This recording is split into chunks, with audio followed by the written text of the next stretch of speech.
So good morning and welcome to this EPC 60-minute briefing. So my name is Claire Dhéret. I'm head of the EPC program called Social Europe and Wellbeing. So I have the great pleasure to be joined today by Commissioner Nicolas Schmit, EU Commissioner for Jobs and Social Rights, to discuss the EU social agenda in times of COVID-19.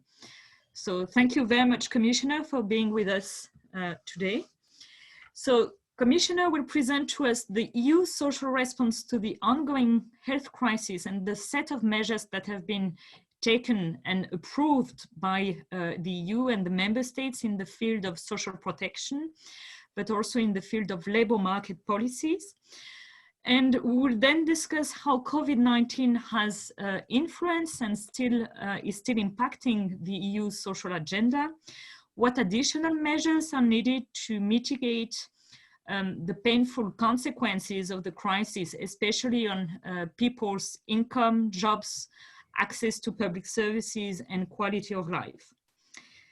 So the Commissioner will start with an opening speech, and then it will be followed by an interactive discussion. I will then open up the floor also to give the possibility to participants to ask questions or make comments. So before starting, a few housekeeping notes and technical information to the participants. So as participants, your microphone is muted, but when you ask to take the floor, so I will unmute your microphone. There are also two ways to ask questions. You can either, and on your screen, so you see a hand-shaped button so to take the floor and to ask a question, or you can also use the Q&A icon that also appears on your dashboard and send me your written question. So as we have more than 200 people on the list of participants, I will really ask you and invite you to keep your question short. And to try as much as you can to be really straight to the point. Depending on the number of questions, I can't guarantee I will be able to take all the questions, but we will do our best so to go through most of them. So without further ado, I would like to hand over to you, Commissioner. So ask you the state of play of the EU social response to the crisis. And I would be also very interested to hear your views so on whether you think and how you think that this crisis might change the way member states look at employment and social policies at the EU level, whether you think also that this pandemic that we are facing might strengthen the readiness and the willingness of member states to cooperate in the area of employment and social policies. So thank you for being with us, and the floor is yours. Good morning, everybody. It's a great pleasure to be your guest this morning and to have this exchange of views on this crisis, but also on the ways out of this crisis, because I think that this is what is finally expected. People face now, companies, member states, but also people face the situation of uncertainty now for some time already. And I think now they hope that politics and especially Europe can give them and bring them a bit more certainty in an environment which is quite complicated and as you mentioned, really in one or maybe the worst crisis ever Europe has gone through. So an economic crisis, certainly. We have got a few days ago the forecast, the economic forecast, which are really exceptionally depressing, but also we know that with the economy dropping, we are also confronted with an increase of unemployment.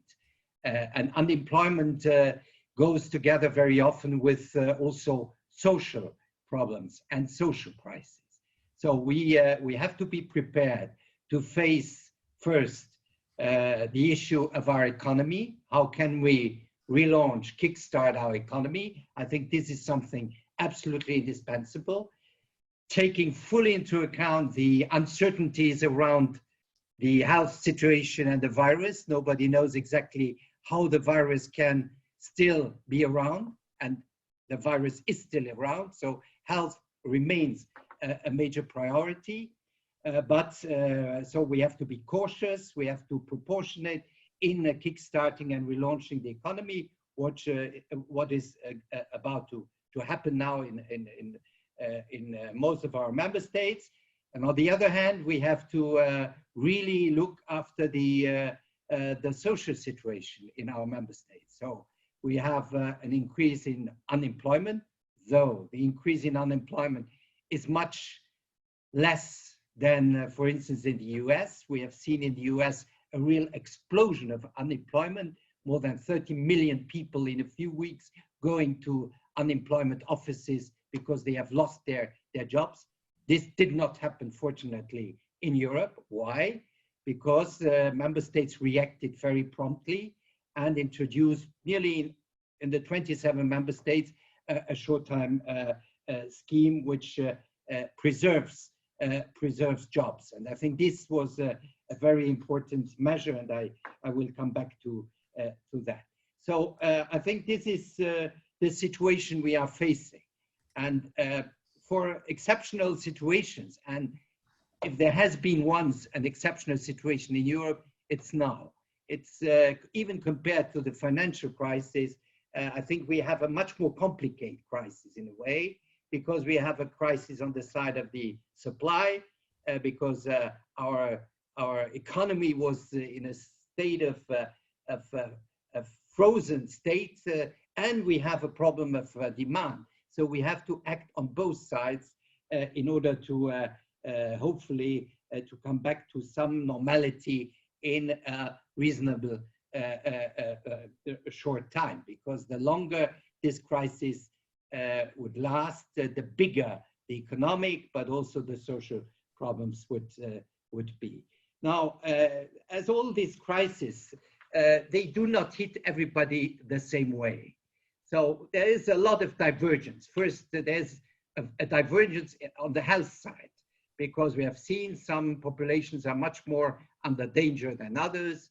The elderly people, the people in care institutions, there has been a real problem, and I think also an awareness that we have to rethink the way how we handle this aspect of care, especially of the elderly, but also in terms of economic and social, because we have seen that some sectors have suffered a lot because they have been locked down still now, hospitality, tourism, some other services which have suffered, which are suffering a lot.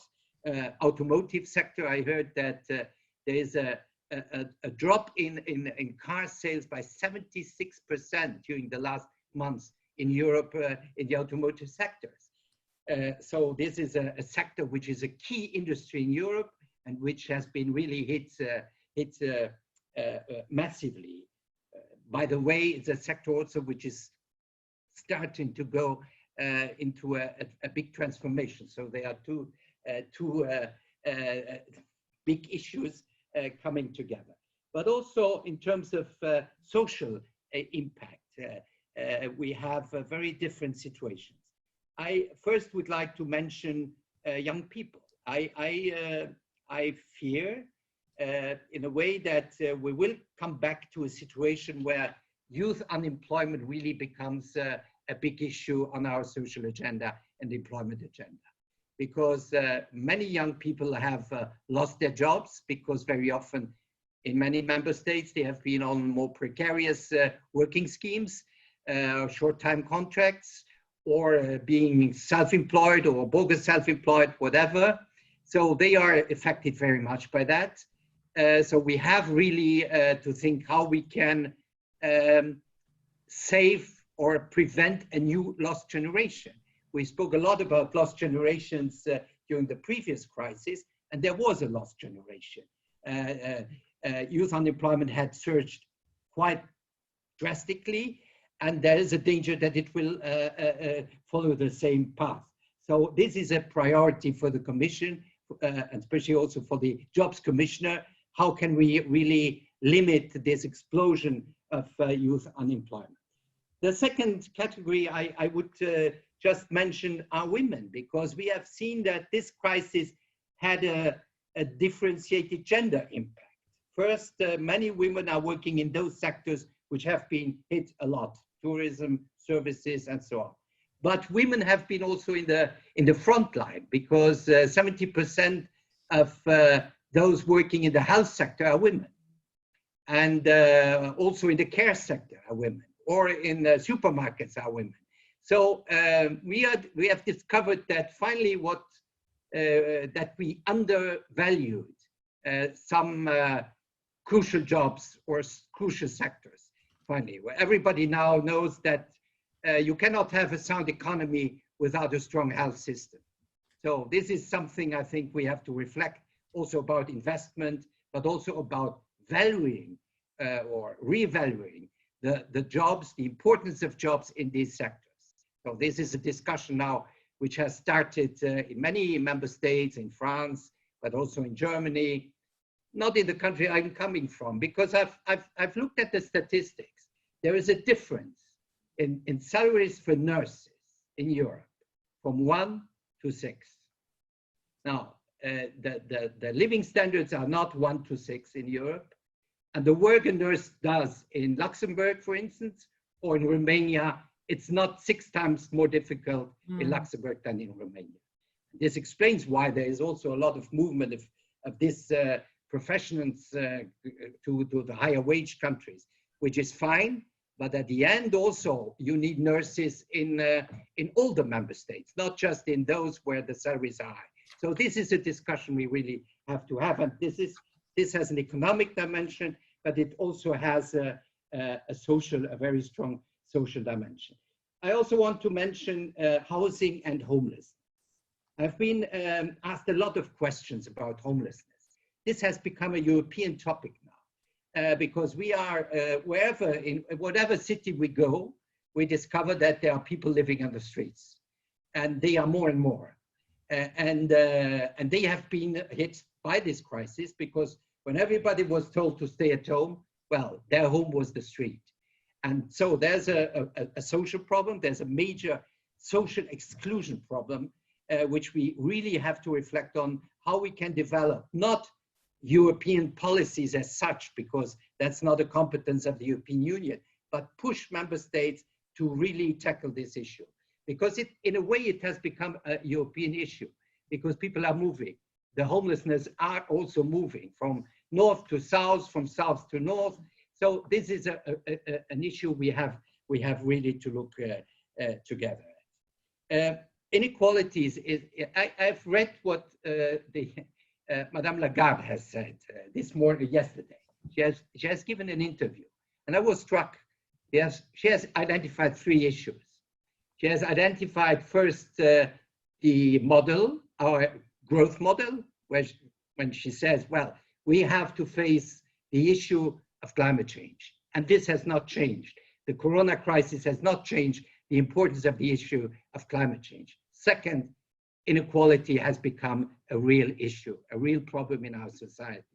And inequality, I fear, has not diminished with the corona crisis or the COVID-19 crisis. It's really something which we have to have a look on, how we can, again, it's inequality between member states.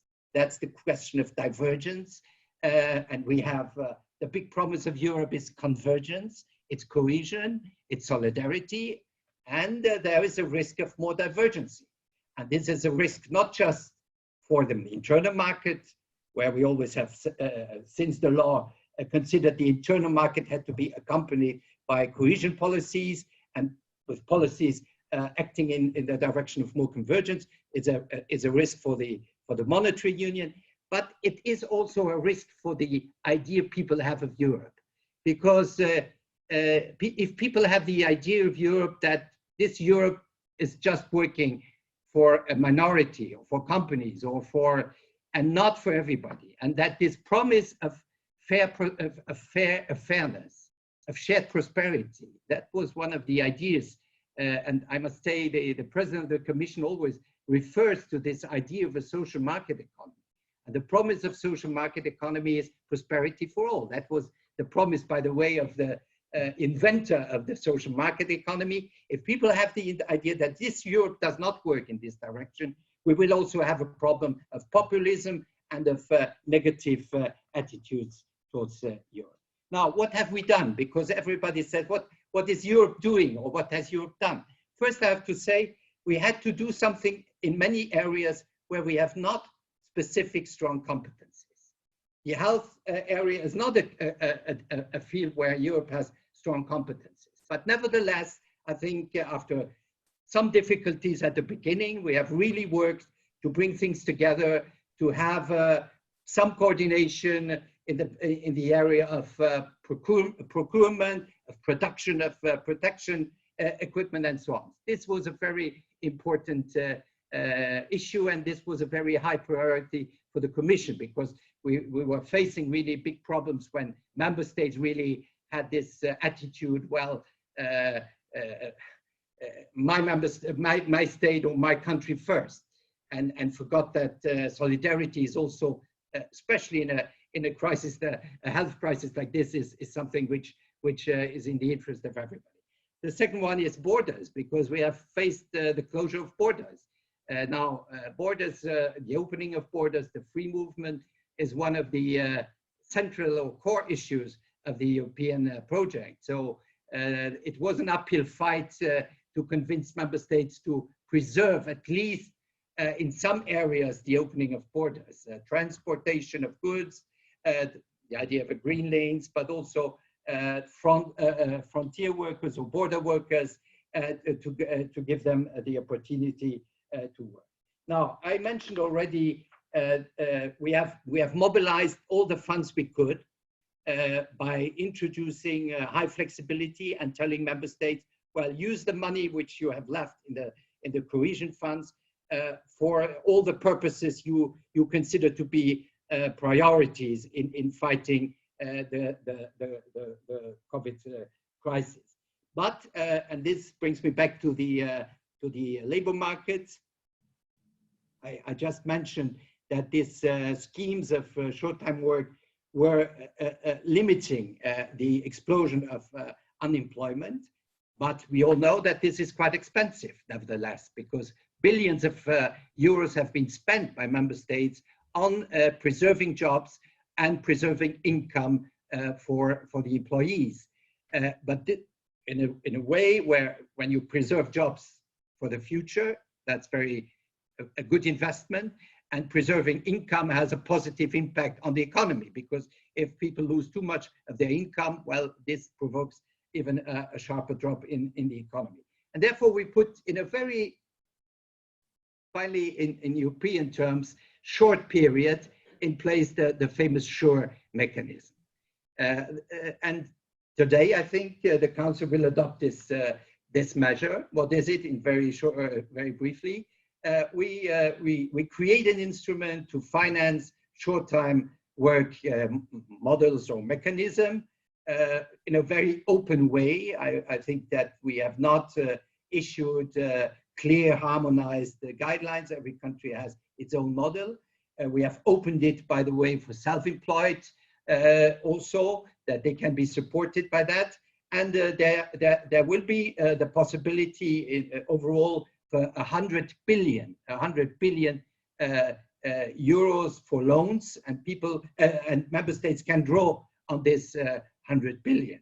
So I have asked now that because we need the guarantees of each member state, now we will adopt today the regulation, then member states have to give their guarantee. But I would like very much the whole system to start already, that member states can file in their demands, because I think this is also a question of urgency, which is very important.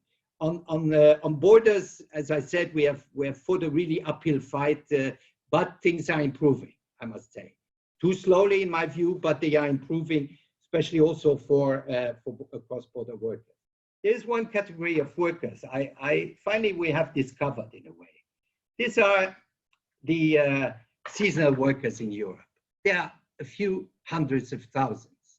And many member states have discovered that without these seasonal workers, their agriculture cannot work. There cannot be the harvest of all kinds of fruits and vegetables. And at the same time, we have discovered that the social rights of these workers are not fair, are not giving them the deserved protection. Many of them have fallen ill, which created other problems. So I think this is a category of workers, and many of them are European citizens moving from one part of Europe to another for a limited time.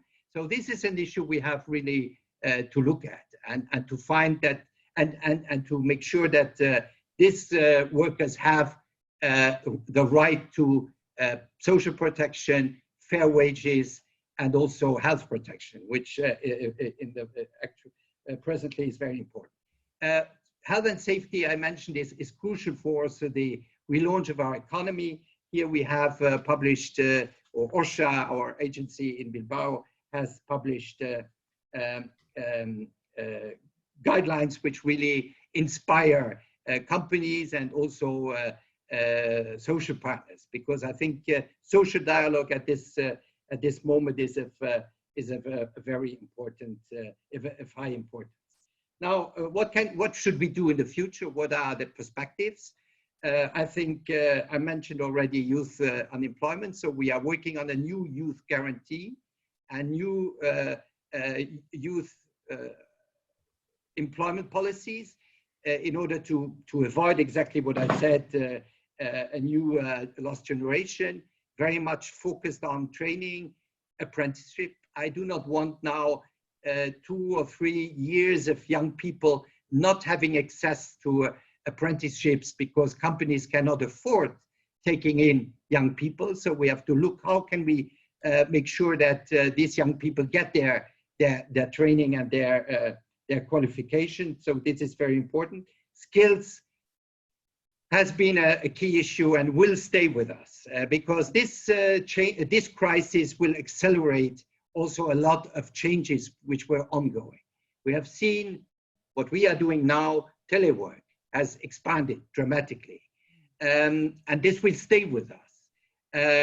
Digitalization, robotization will not be halted, will not be stopped. It will go faster. So we have really to prepare people on this evolution, on these changes. I talked to the automotive industry and especially one big car industry. And what they are planning is a lot of changes in the way how their production chains, value chains are organized. So this will have an impact not only on the number of jobs, less, by the way, on the number of jobs than on the level, the qualification, the skills required from the jobs. So I think the skill issue is a crucial one. And here we need a European-wide skills approach, skills agenda. We are working on that because if we are not doing that at the European level, there is a risk that we increase again the divergences between member states. Those who can invest a lot in skilling or reskilling or upskilling their employees, and those who do not have the funding to do that. And this will have also consequences on the internal market and consequences on overall the economy in Europe. So this is something we are pushing very much forward. Now, social protection, I think, we have on our agenda, which was defined on our working program, social protection for the platform workers and for a lot of workers which were not 100% platform workers, which might be linked to platforms. And here I think the idea would be we have to guarantee some kind of social protection for everybody in Europe. By the way, the previous commission has adopted a recommendation on social protection. It's only a recommendation, But we have to work on the implementation of this recommendation and see how we can organize, especially for certain categories of people, how we can improve and having a level playing field, at least at minimum standards of social protection. So minimum wage, this has not been given up. I think that talking about certain categories, and especially women, because many women are minimum wages, there is also some gender inequality in that respect. We will go on working on that, and we will propose we will launch the second consultation phase beginning of June with much more precise proposals and ideas. So fighting poverty, that's linked to inequality, but also those who have lost their jobs, lost their homes, or being really under big stress. I think Europe had developed in the past an anti-poverty strategy. We were not very successful on it because the objectives have not been attained. So I think it's important to rethink our fight against poverty in the emergency. That's what I'm asking for, to get the funding for the famous fund for the most deprived.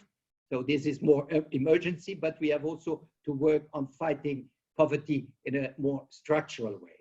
So this idea is the child guarantee, but I also have the proposal by the German presidency. They want to discuss and to put on the agenda of the council the idea of some kind of a framework for minimum income in Europe, which makes sense, because if you have also too many divergences in that respect, if people do not get any minimum income, if they are in a situation where they do not work or cannot work, well, then there are other possibilities open to them, and which we do not really like. And to finish is, I think after the crisis will not be like before the crisis.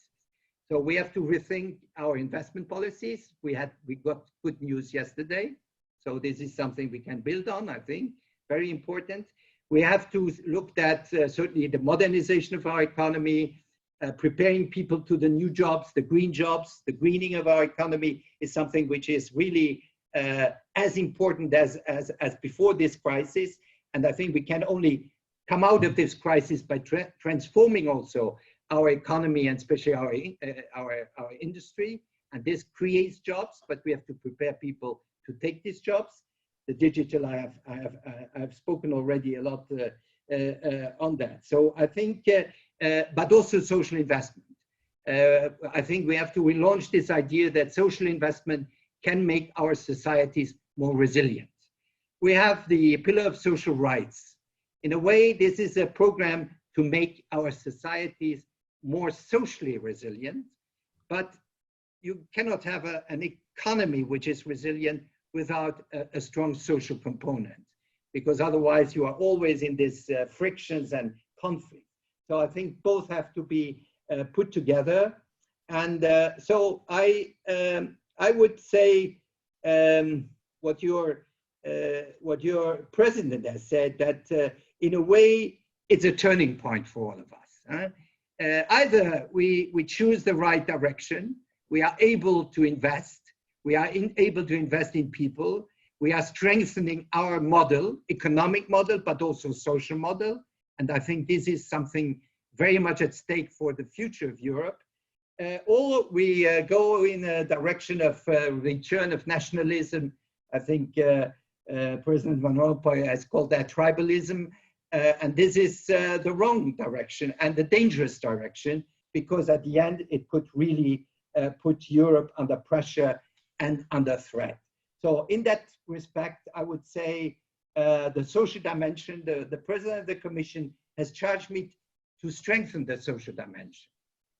And I think this is more important than ever, to strengthen this social dimension and to rebuild trust, because we cannot relaunch our economy without trust.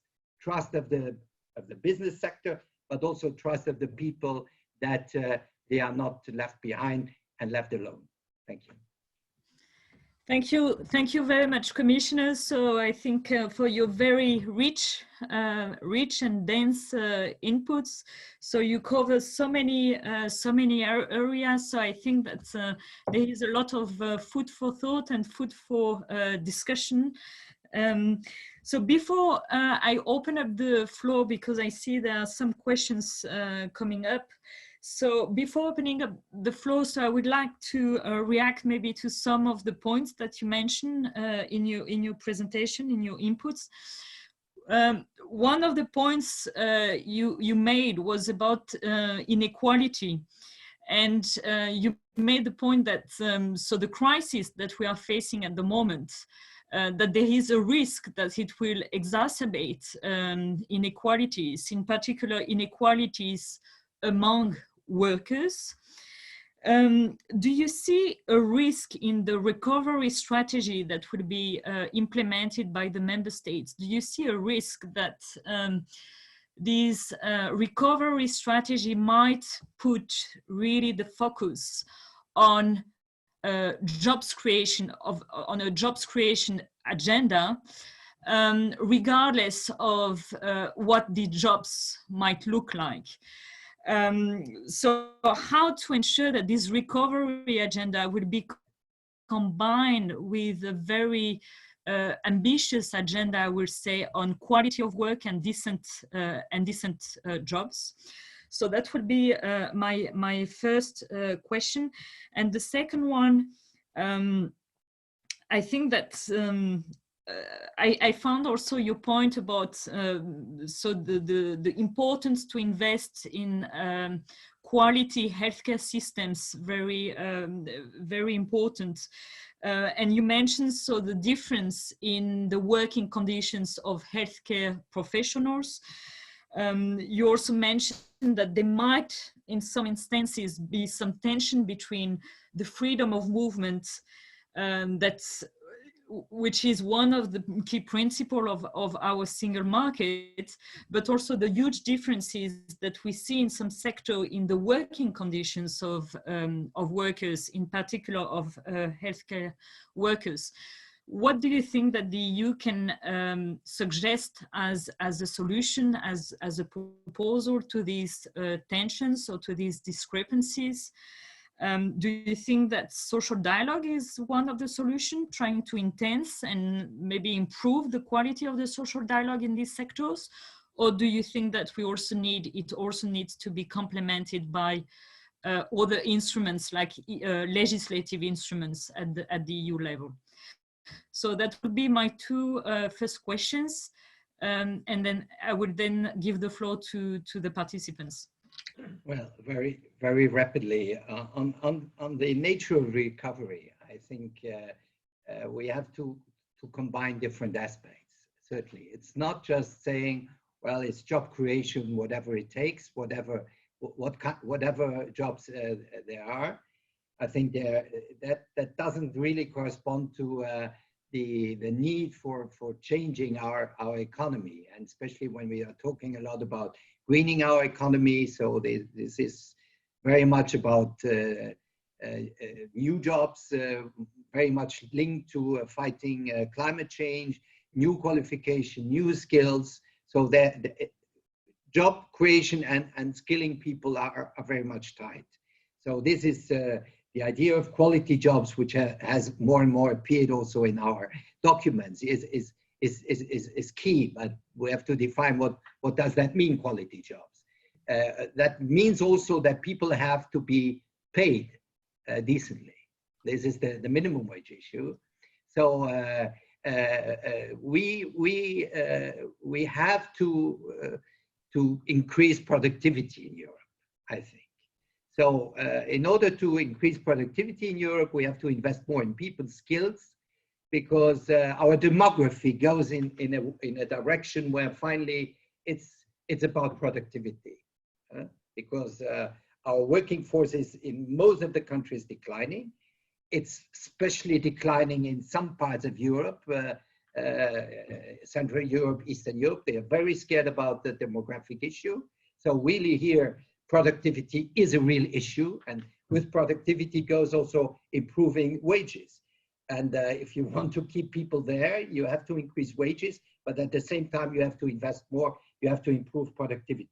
But the whole issue about industrial policy, relocating activities to Europe, these are issues how we can perhaps relaunch and redesign the European economy, and also in order to have better convergence in Europe. So this is about jobs, but it's also about designing or redesigning our economy.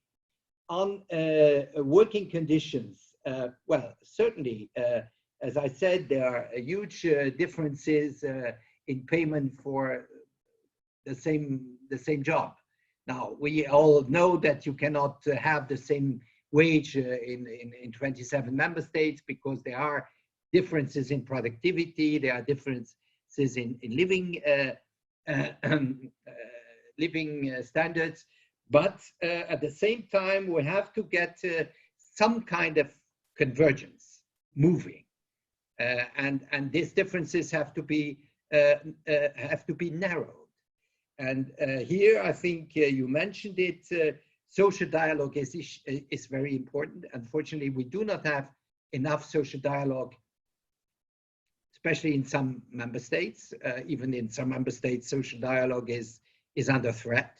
And this is an issue I have to deal with also Vice President Dombrovskis, who is with me in charge of social dialogue. We work with social partners to make social dialogue in all member states an important element, because we cannot talk about the European social market economy, and in parts of this European economy there are no social partners. This cannot work. So I think this is an issue. The second one you mentioned is legislation. Yes, well, when we talk about the framework for minimum wages, that's could be legislation, by the way, or will be legislation, whatever the nature of the measure.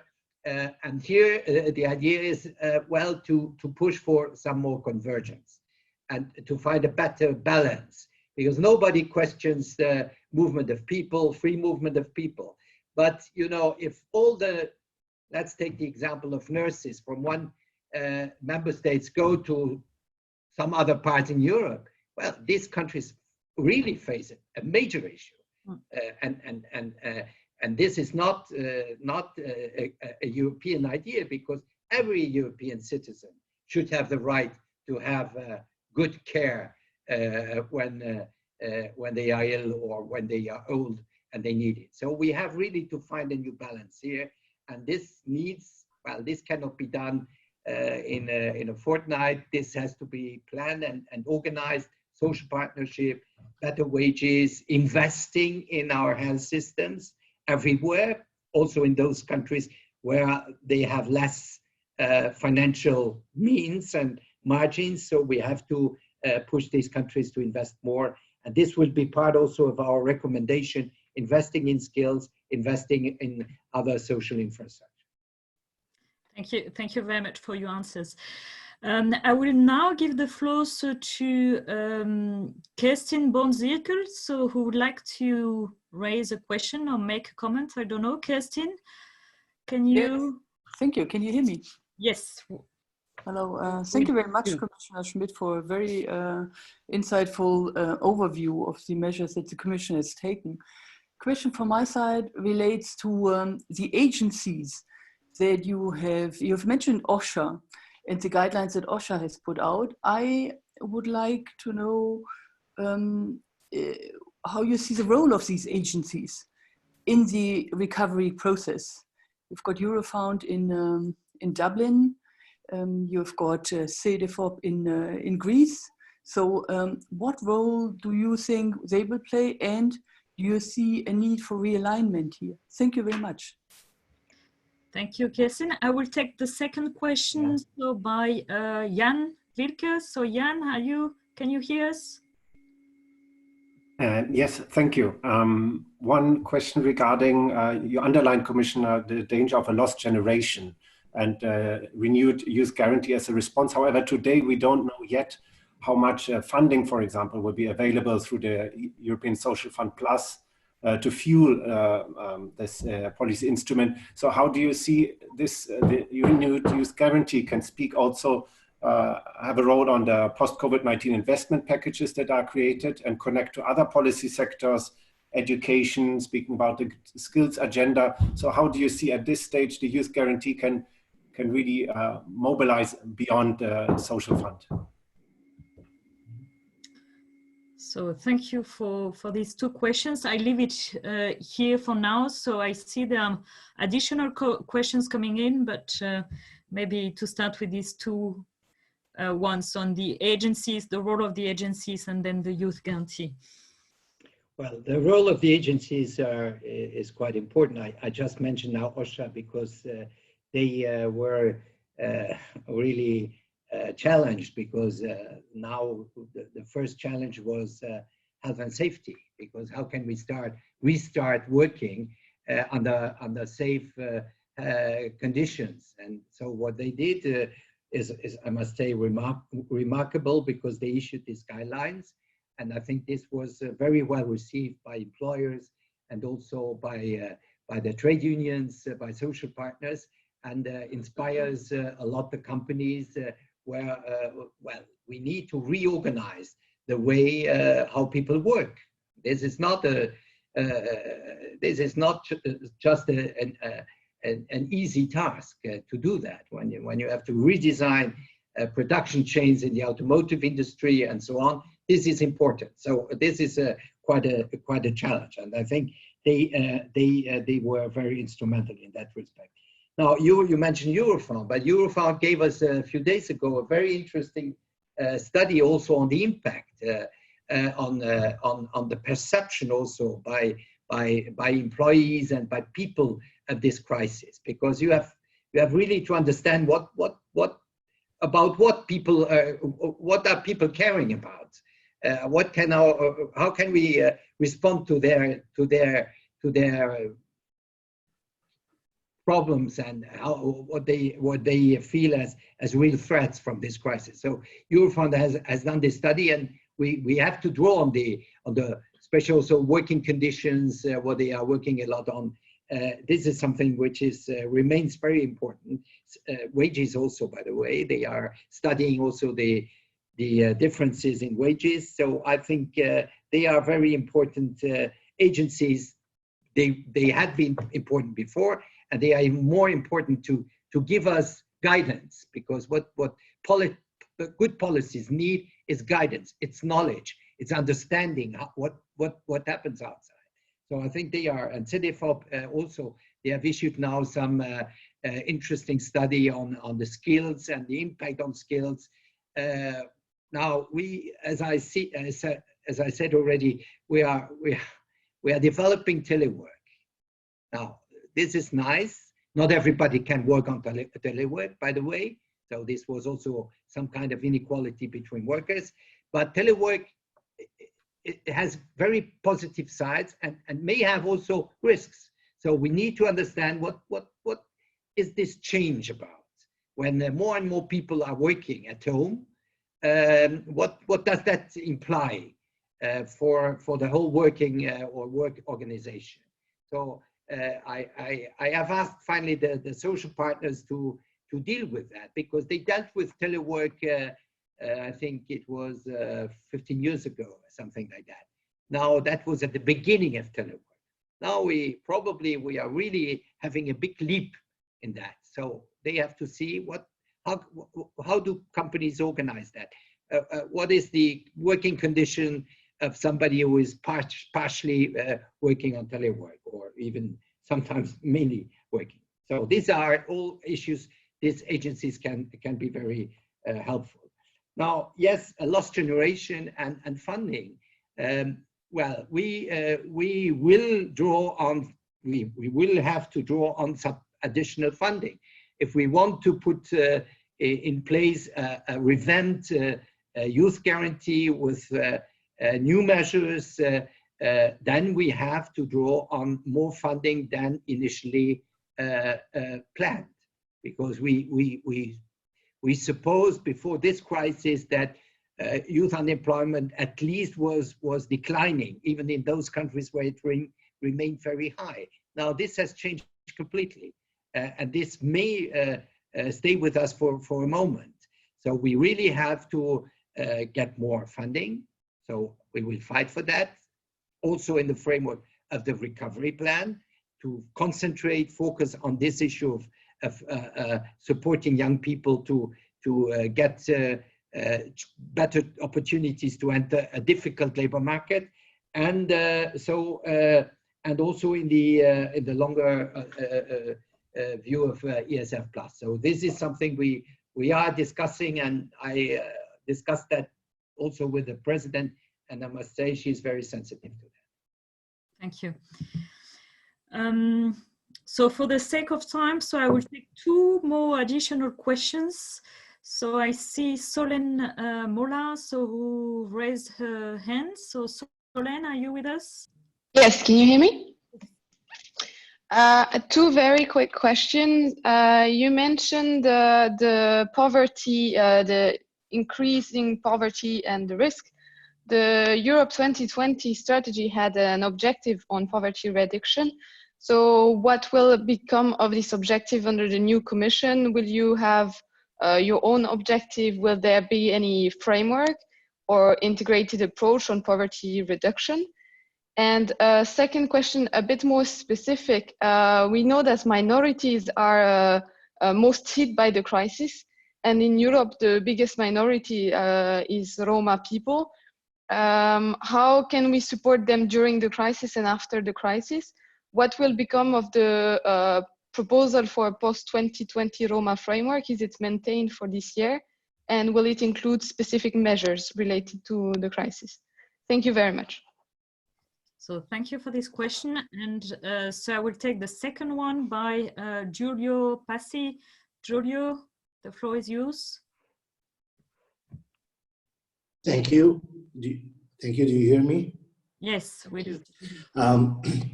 Well, thank you, Commissioner. I really appreciated that you mentioned the need to relaunch the social investment to make our societies more resilient.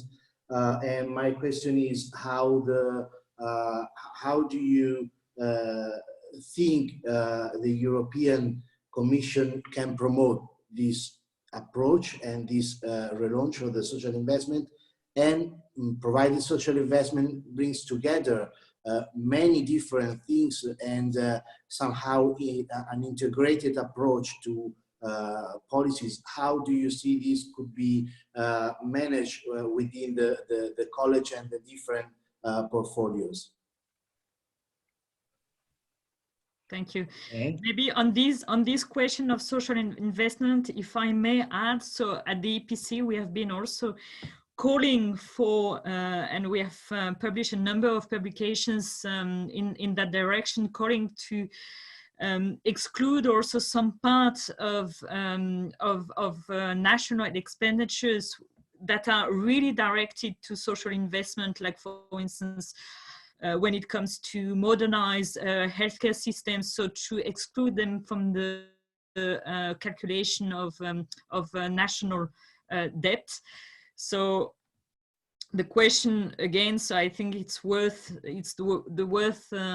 good moment to put this question on the table. So whether there is that this discussion about how to exclude that from the calculation of public debt and public deficits, is it something that can be discussed within among the member states and within the EU, or is it just a too sensitive question?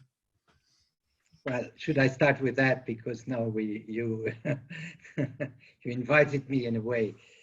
So I think certainly we have to better use our investment instruments.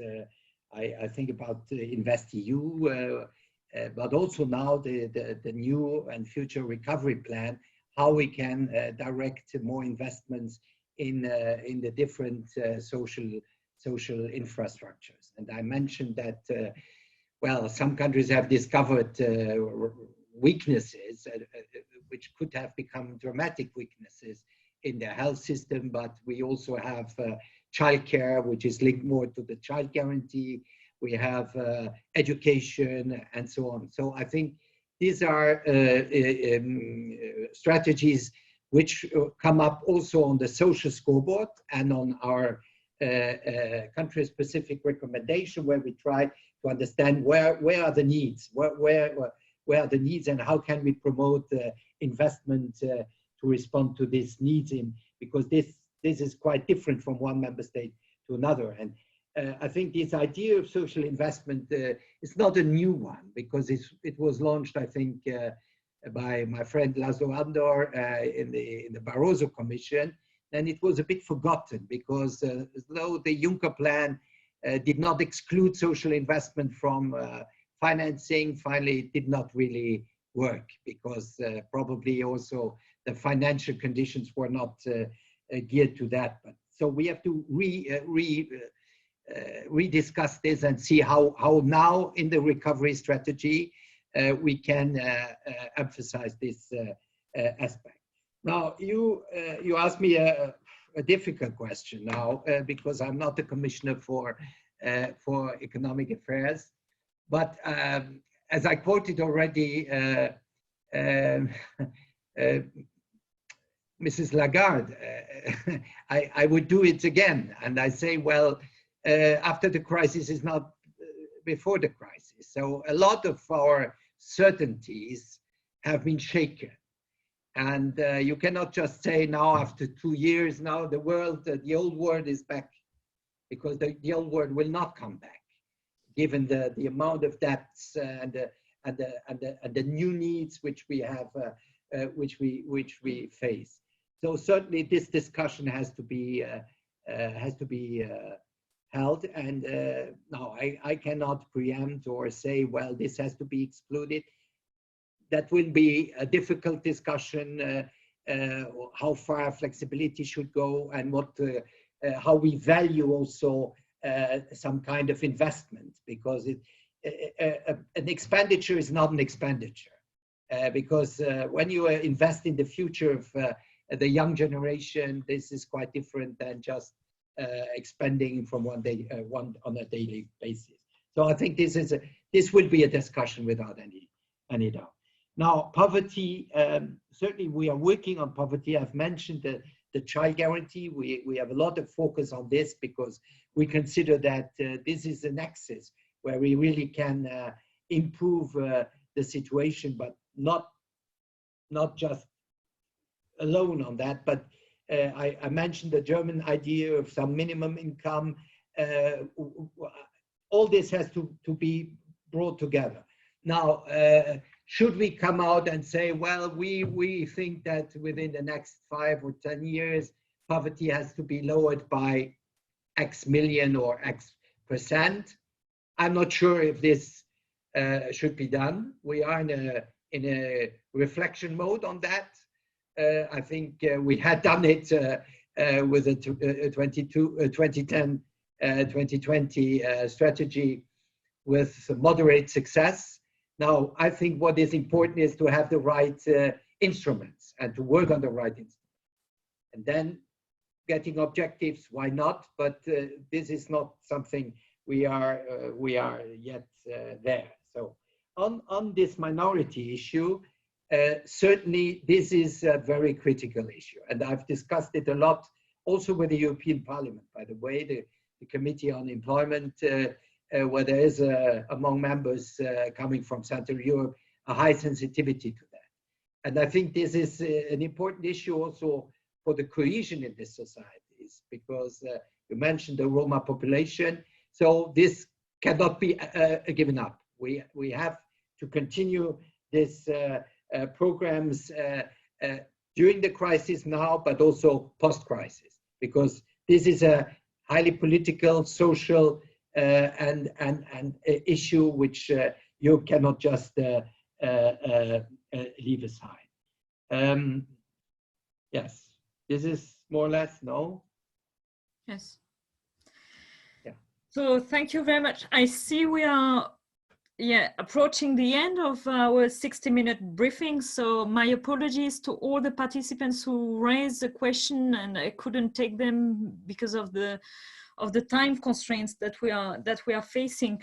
But before closing, maybe I would like to raise a final question to you, Commissioner, because you mentioned this study and very interesting findings from this online survey that has been carried out by Eurofund, so by the Eurofund agency, where we see so that some of the results, we see that there is an increased level of anxiety, sense of insecurity among people, but we at the same time we also see that there is a decrease in the trust towards the EU, towards EU institutions. So my final question to you would be, how can we ensure that this crisis will be turned also into an opportunity for social Europe to strengthen, as you said, so the resilience of Europe, to make Europe more efficient, but more cohesive and fair, more fair also for everybody.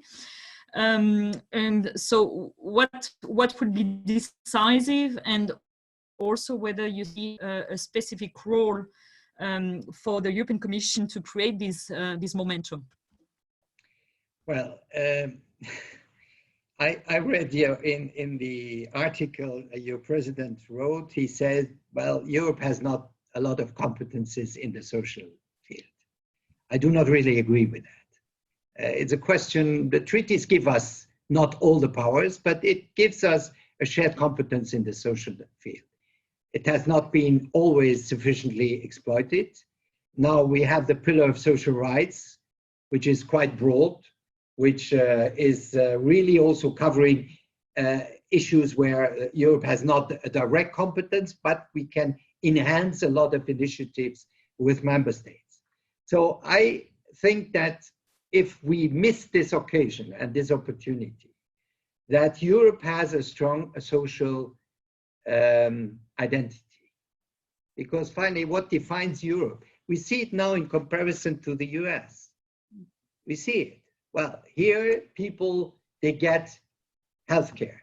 When they go to a hospital, they get healthcare.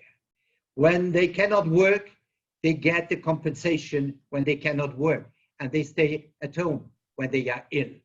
In the US, many people who were ill, they had to go to work, because if they do not go to work, they do not have any health or sickness compensation, so they have no income at all. So there is quite a difference between what we call the European social model and other models.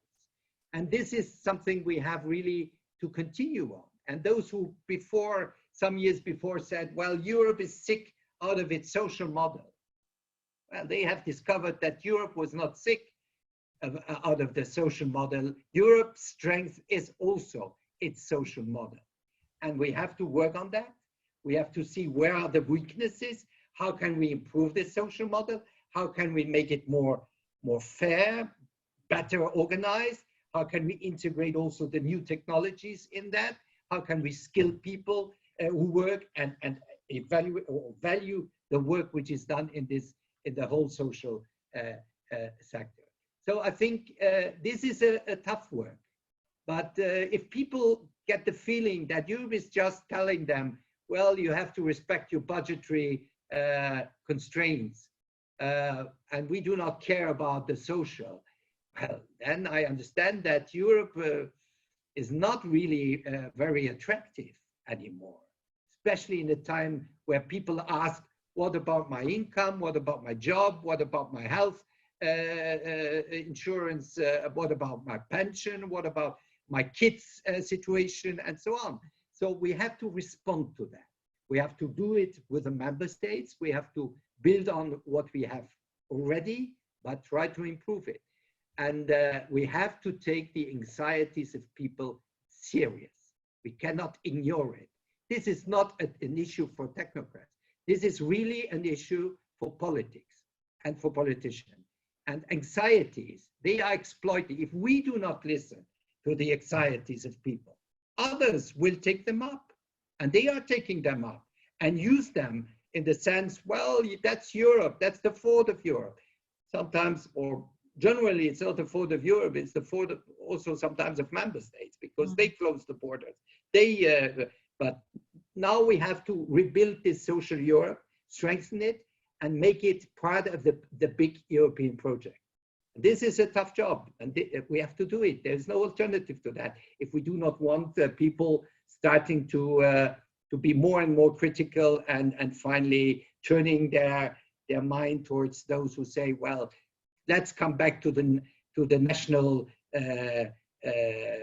the borders and the national context, because there everything will be better. No, nothing will be better, because we are living in a complex global economy where Europe can only survive if we stick together and we develop our model, which is, by the way, attractive. When I listen to debates in other parts of the world, I get the impression that the European model is very attractive. Thank you. Thank you very much, Commissioner. So thank you for your time. We very much appreciate you took the time to engage with us, with the EPC today. So we wish you best of luck also for the upcoming negotiations, for all the work that remains to be done on Social Europe.